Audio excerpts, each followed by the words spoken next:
Wale ni masasi biko natupiga masasi.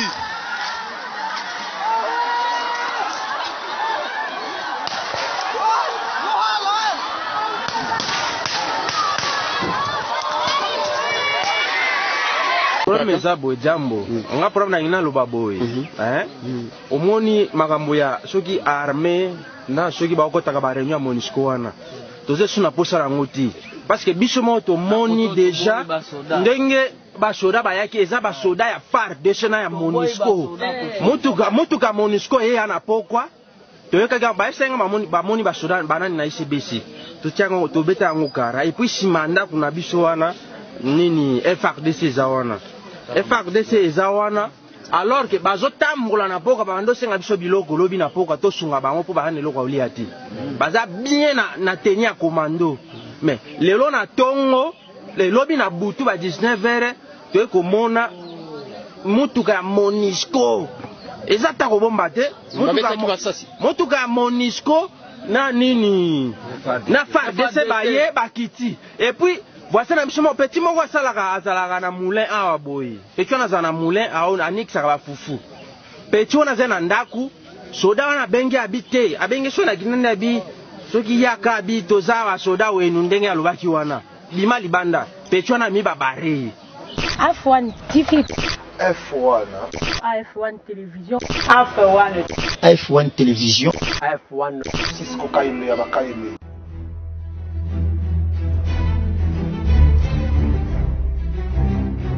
Voilà, mesdames, messieurs, bonjour, bonsoir. Mbote na bino pense beaucoup landa biso awa na baitando weekend na bino na AF1 télévision et c'est cap to pesa kabino ba information fiable et sûre na kati awa donc mais bana banda émission lelo na pesi mbote mingi na baino so balanda biso ba bo pesa biso confiance pour na koyeba ba actualité o koleka na mboka na biso awa na République démocratique du Congo. Merci na molandi monene ya AF1 télévision. Patrick Lombi mokonzi ya Kimbondo bakobenga lelo Abe Dachour Patrick Lombi Mafo Nzama Pambolo. Merci na Cisco Kayembe ya Basisco. Merci meilleur vœu na bandeko nyonso obo pona penda chaîne oyo pona kozoba information Nabino elongo bani bandeko balandi boyebi mboka na biso depuis le 30 juin 1960 mboka na biso zali confronté na ba makambo ebele comme à 65 prises de pouvoir ya ndeko Mobutu oye avant cela il y a eu des sécessions et les kebele donc il y a une crise politique. Oyo na crise wana ekendaki même comme mabiso na moi ce qu'on appelle moi ba naissance ya ba petits groupes armés par rapport ya ba dirigeants oyo ba ko diriger biso oyo a se retrouver te oyo moni mabe accueilli des côtés na ye a sali groupe na ye pour à combattre oyo azana pouvoir boyebi 32 ans à pouvoir on est comme Mobutu a salaki il y a eu des gens qui étaient mécontents par rapport ya façon de diriger la dictature de Rokabila yaki alors on est la pouvoir de Rokabila compte tenu ya enjeu politique boyebi et Salamaka bon de Rokabila Mouzé était éliminé en 2001 Kabila le fils est venu a eu pouvoir pendant 18 ans mais pendant tout ce temps il y a une naissance il y a des groupes armés et Bele Bandeko Balandi. Je vous parle avec beaucoup d'amertume de voir ce qui se passe dans l'est de la République démocratique du Congo. Je vous assure, mesdames et messieurs, précisément, na Beni Oezali, une grande ville, na Katia Nord Kivu. Je vous dis que c'est une ville Oyo. Ezali na Katia Nord-Est, il y a la République démocratique du Congo. Donc Beni est l'une des grandes villes socio-économiques parmi les 9 Yambo Kanabiso. Tout ça na Oyo Baraka, tout ça na Boma, tout ça na Kisinda, je crois Kisinda, tout ça na Babamboka et Belé en fait pour ne citer que c'est là parmi les villes socio-économiques, les grandes villes socio-économiques, il y en a 9. Beni Zali parmi alors c'est un grand marché important et Salamaka na Beni wana Beni a toujours convoité. Mesdames, messieurs, nasa qui émission na liboso na robaki pendant que vous le député les élus du peuple vous mangez à Kinshasa, pendant que vous festoyez à Kinshasa, pendant que vous dépensez avec ma chérie par-ci par-là, naba Kapela, naba Kimbuta, naba Bondal, Kimbondo, pendant que vous faites Bamakambouana, nos amis de l'Est de la République souffrent. Du jour au jour, il y a des tueries.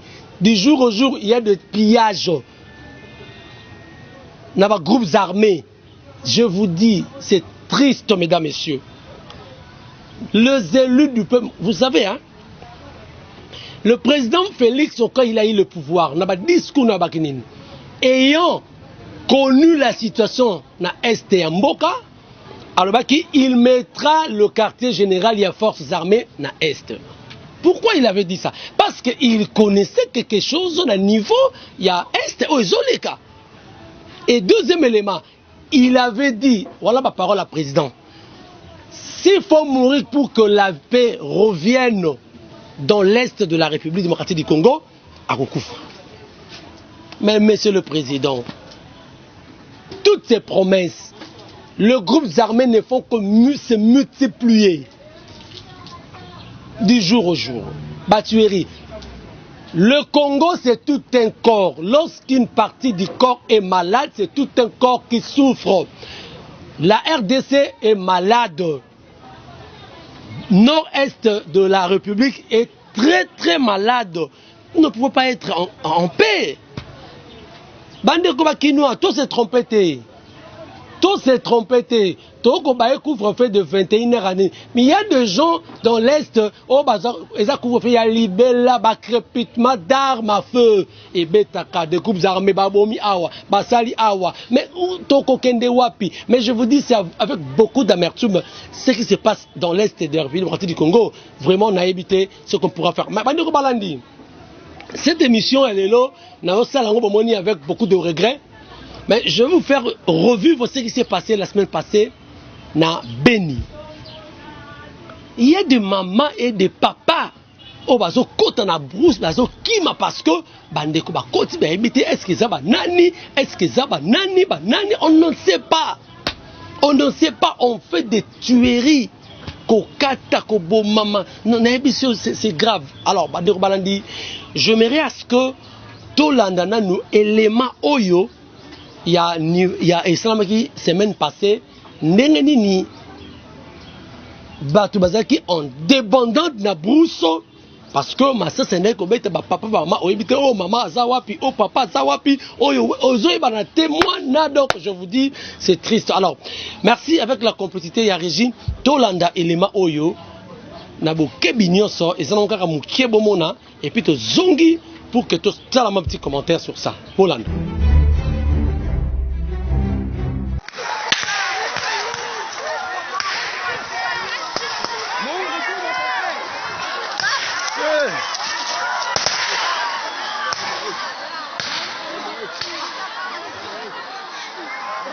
Wale ni masasi biko natupiga masasi.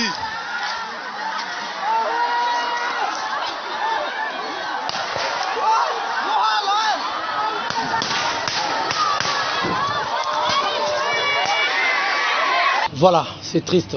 Je crois que vous avez suivi ces images. Et ça n'a pas si makasi bandeko balandi. Tala.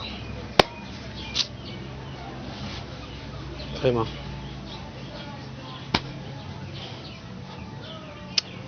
Ce sont nos frères, ba papa, ba maman. Talandenge bazo kima, nakata zamba. Talandenge, bo kende wapi, bozo batendenge zobeta boye. Est-ce que quand on écoute na nini, vraiment, ce sont nos mamans, ce sont nos papas, ce sont nos frères. Tous ces distraire, ne nous distrayons pas. Na Kinshasa, toke Congo central, awa, toke moi nini bandundumuke, awa, toke moi le roi, toza bien. On n'est pas bien. Le pays est gravement malade, gravement malade. On ne va pas continuer avec ce genre de choses. Batuerie, piège comme ça. Et puis là, parce que bongo, bokimi, obra, zobal, bakoufi, na brousse. Donc, je ne sais pas vraiment. Mais, et le coup, relevé Zanine. Bandeko ya Beni, à chaque fois, il y a des massacres. Coup de chapeau, na FRDC, Bakosala Moussala, bakokende baza kozo o bation boye o ezaki sous contrôle il y a force loyaliste o boye tozoka o après en même temps après quelques temps tout le monde oh bakangi sous boye oh barebasali boye oh les ADF Nalou oh les ADF Nalou qu'est-ce qu'ils font sur le sol congolais qu'ils aillent se combattre ceux qui kobundisa kuna na Uganda.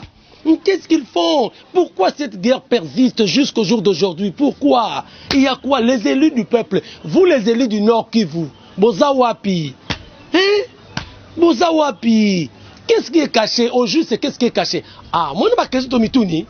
Moi, je n'ai pas question de Mituni.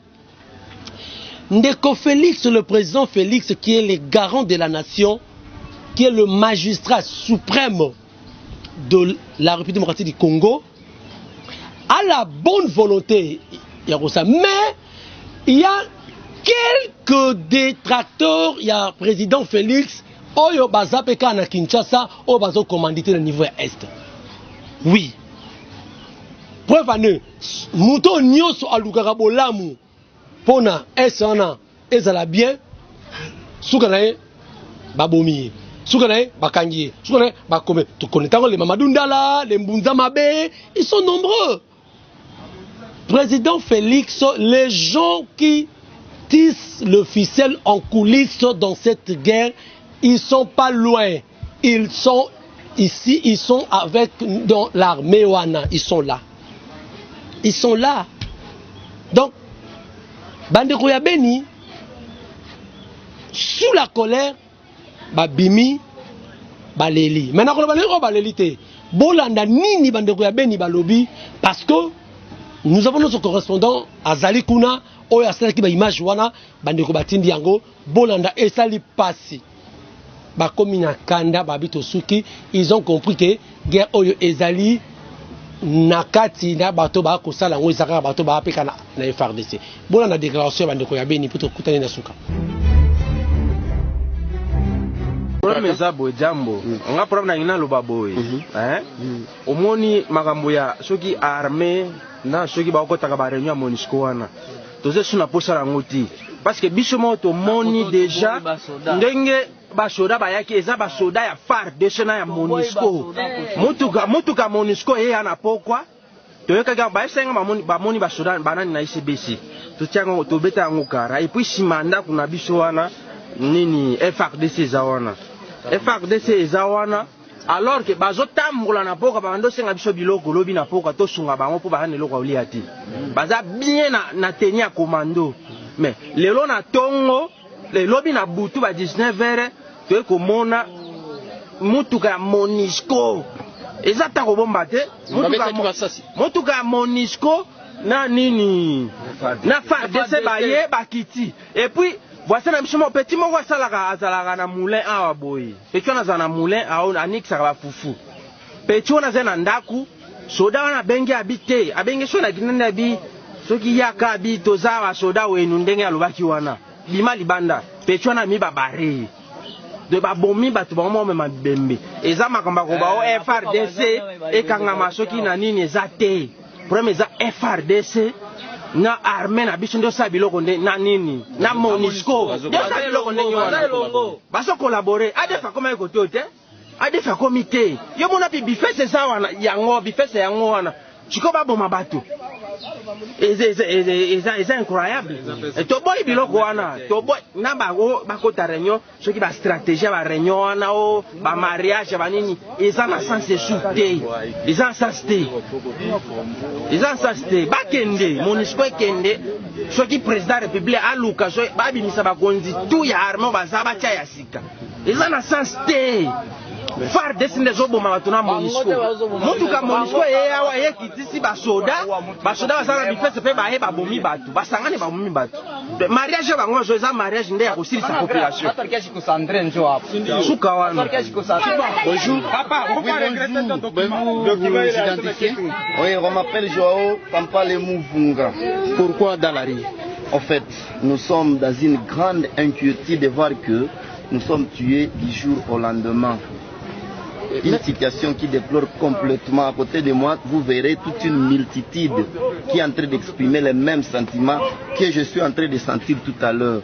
Maintenant, vous êtes dans la rue, il y a des projectiles. Pensez-vous qu'avec des actions pareilles, il y aura un changement? Absolument oui, car nous avons cherché, d'autres solutions ailleurs que celui que nous voulons faire, ça n'a pas tenu. Nous avons trouvé que ça vaut la peine pour aujourd'hui de pouvoir nous manifester ainsi, pourvu qu'il y ait aussi une solution adéquate. Et de revendiquer pour le départ aussi de la MONUSCO. Mais nous apprenons qu'il y a eu le bâtiment, l'édifice public qui a été incendié. En fait, ça nous fait un grand plaisir d'ailleurs. Je reprends, ça nous fait un grand plaisir de voir que nous pouvons commencer par ces locaux administratifs de la ville de Beni. Car après cela, personne d'autre ne peut. Au cas où les réclamations ne sont pas considérées, qu'est-ce que vous comptez faire? En fait, nous n'allons pas cesser. Nous sommes tués. Jusqu'à la dernière extinction de la population, nous allons continuer à nous manifester.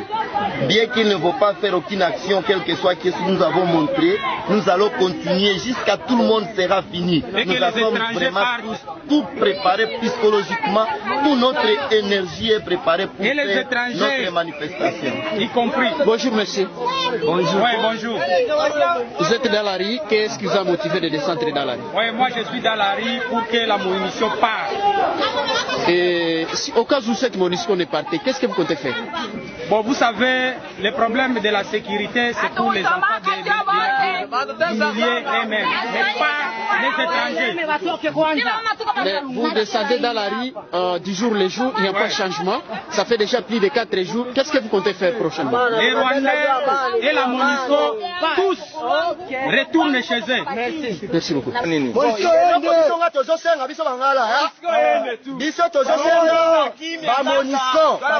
Bamonisco bakende betolingi gouvernement esunga biso po nini tokuka po Bamonisco po bazonga eloko basalaki na Rwanda population nde babimisa bango na Rwanda nde biso tozoloba nano Bamonisco bakende mpona barwandais bakimisa bango nde bakimi na Congo nde biso mpe tolingi bango te 48 heures topesi bango bazonga kasi soki bazongi te soki baboyi kozonga tokosala ata senga tozosala grève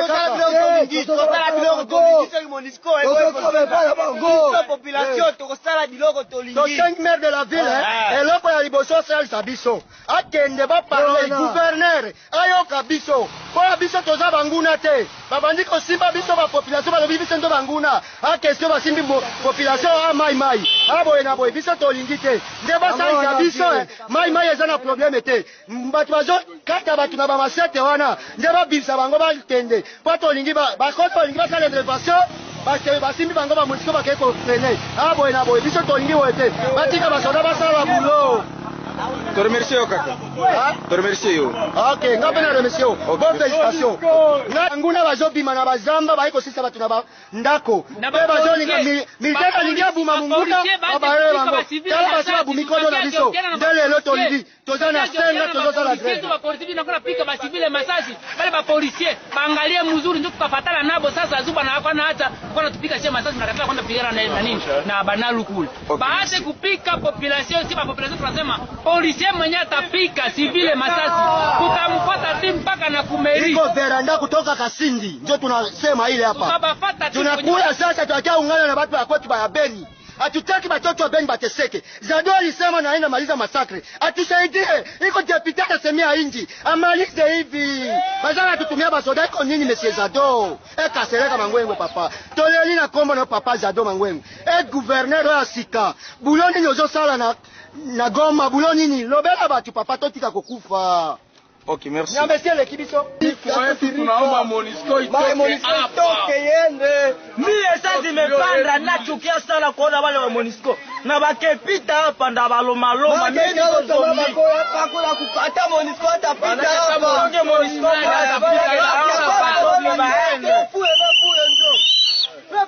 sasa nyinyi mnawaza solution kufunga njia itazaleta solution gani?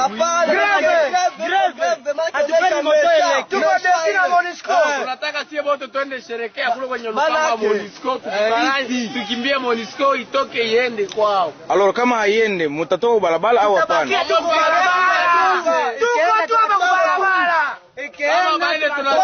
Voilà, les images ont parlé d'elles-mêmes.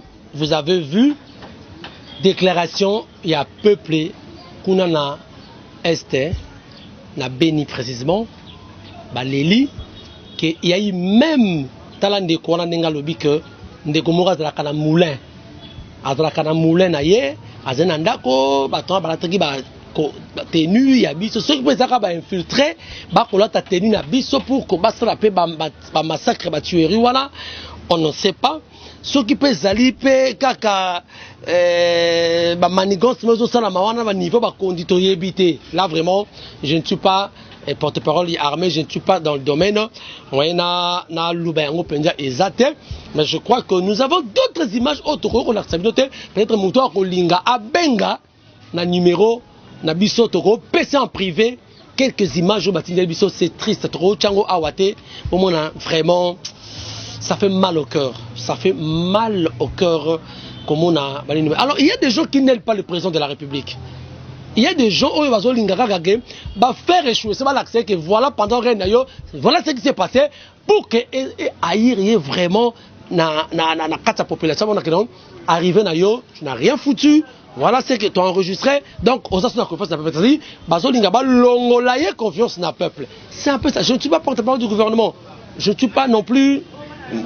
Peut perdre UDPS. Non. Je suis neutre, je fais mon analyse par rapport à la situation actuelle. Bon, Yoki, ce n'est pas nous qui avons dit, ce sont les gens, les habitants de Béni, déplorer que même Boim assistance, il y a Monisco. Monisco, ils sont censés garder le peuple, ça, la médiation, ni paix, parce que le rôle de Monisco, c'est la paix au Congo. Mais malheureusement, présence de Monisco ne vaut absolument rien au Congo. Donc, on a évité ce qui n'est pas renouvelé, qui contraint la Bango. Bon. Mais moi, je crois que la Monisco ne représente plus rien au Congo. Par contre, la présence de Monisco, c'est la présence, la naissance des groupes armés du jour au jour, surtout dans l'Est de la République démocratique du Congo. Nous cherchons la paix, oui, mais pendant que là-bas, il n'y a pas de paix. Les gens souffrent, les gens font ceci. Mais tous les tueries, massacres. Non, ça fait très mal. Il y a des gens qui ont perdu les parents, qui sont à Kinshasa. Qui m'a collé, guerre 98, 2000, ce qui se passe 2000. Non. Vraiment, je crois. Alors, pour conclure, moi étant canaliste, moi j'aurais préféré ceci. Si le président de la République va suivre cette émission, tout ça, la jurisprudence, il y a Trump. Trump, pour lutter contre l'intrusion, il y a trafic, il y a drogue au Mexique. A instruit qui va construire mur. Pour lutter contre l'intrusion, il y a trafic de drogue. Mais pour lutter contre les groupes armés, qui causaient des terreurs au niveau de l'Est. Président de la République, Félix Tshisekedi Tshilombo, construisez un mur de 20 mètres dans la frontière Wana. Oui, ça c'est ma proposition. Construisez un mur de 20 mètres. Rwanda, Ouganda, Burundi. Construisez. Pour toi, c'est sur le théâtre, on construit un mur de 20 mètres. Parce qu'on va, c'est votre image qui est ternie, monsieur le président. C'est vous, votre image. Discours numéro en 2023. Parce que pendant que l'autre était là, Tofingaki, Alaki étranger, voilà, il y avait autant de groupes armés, eux, 40. Mais après, il y a 100 groupes armés. C'est-à-dire, vous n'avez pas résolu le problème. Tout le monde qui est présent, Bimi, a accueilli, Bamboke Belé, a cette diplomatie. On avait vu que voilà, les choses, normal, mais tout le monde a les choses, exactement s'empirer, mais c'est le président. Donc, proposition de construisez un mur de 20 mètres na frontière Nyonso ya Est wana. construisez. Là, on aura peut-être résolu le problème. Voilà, mesdames, messieurs, nous sommes arrivés à la fin de cette analyse d'aujourd'hui. Vos remarques et vos suggestions seront les bienvenues. Merci à l'assistance de Dieu Merci et Maïemba. Merci Nafrap, merci Nadiji, le grand monteur. Merci également au cordon Bastien, Vadia. Je salue et je resalue celui qu'on appelle Cisco Kayembe Cisco. Merci à Patrick Lombi, vos contributions. Merci à Staff de Afrique du Sud. Vraiment, partagez cette émission. Merci à vous tous qui aimez AF1 Télévision. Ceux qui nous ont besoin Tokutani prochainement pour un autre numéro. Quant à moi, je vous dis au revoir. Ciao. AF1 TV, la chaîne de la diversité, de l'unicité, de l'urbanisme.